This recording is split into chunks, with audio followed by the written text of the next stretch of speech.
Christmas Carol. A Merry Christmas, Uncle! God save you! Cried a cheerful voice. It was the voice of Scrooge's nephew, who came upon him so quickly that this was the first imitation he had of his approach. Bah! said Scrooge. Humbug!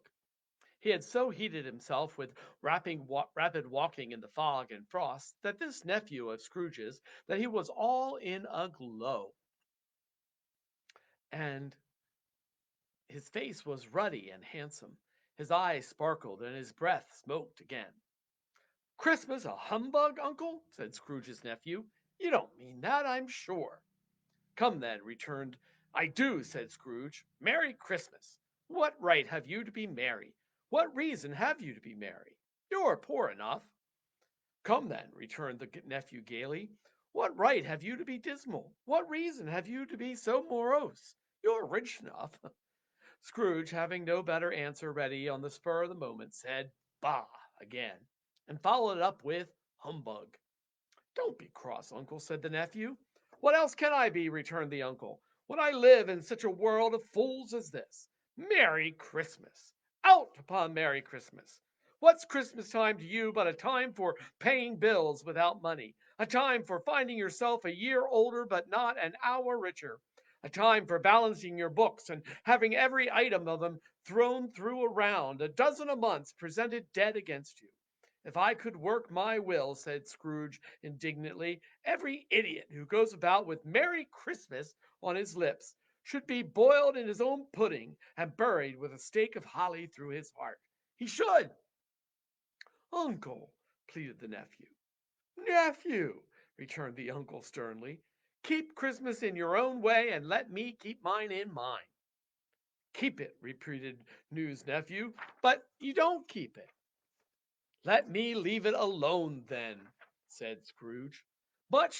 Good may it do you. Much good has it ever done you. There are many things from which I might have derived good, by which I have not profited, I dare say, returned the nephew. Christmas among the rest. But I am sure I have always thought of Christmas time when it has come round, apart from the veneration due its sacred name and origin, if anything belonging to it can be apart from that, as a good time, a kind, forgiving, charitable, pleasant time.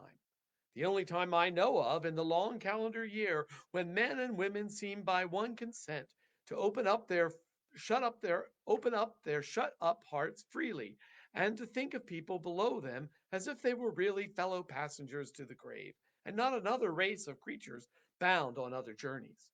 And therefore, uncle, though it has never put a scrap of gold or silver in my pocket, I believe it has done me good and will do me good. And I say, God bless it. The clerk in the tank involuntarily applauded. Becoming immediately sensible of the impropriety, he poked the fire and extinguished the last frail spark forever.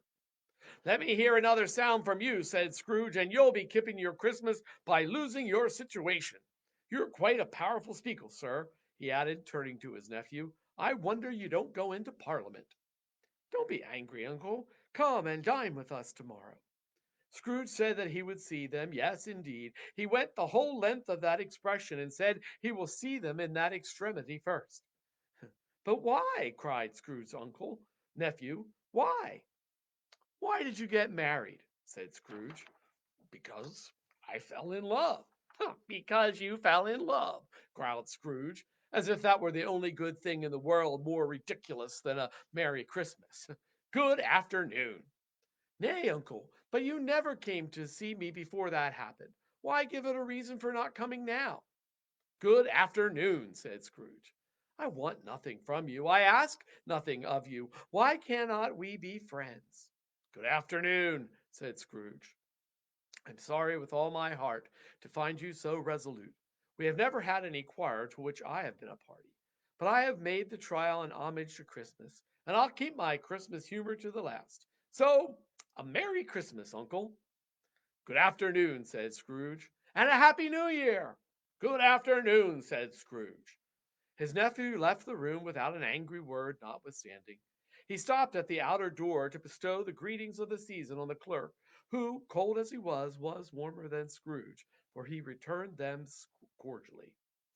There's another fellow, muttered Scrooge, who overheard him. My clerk, with 15 shillings a week, and a wife and a family, talking about a Merry Christmas.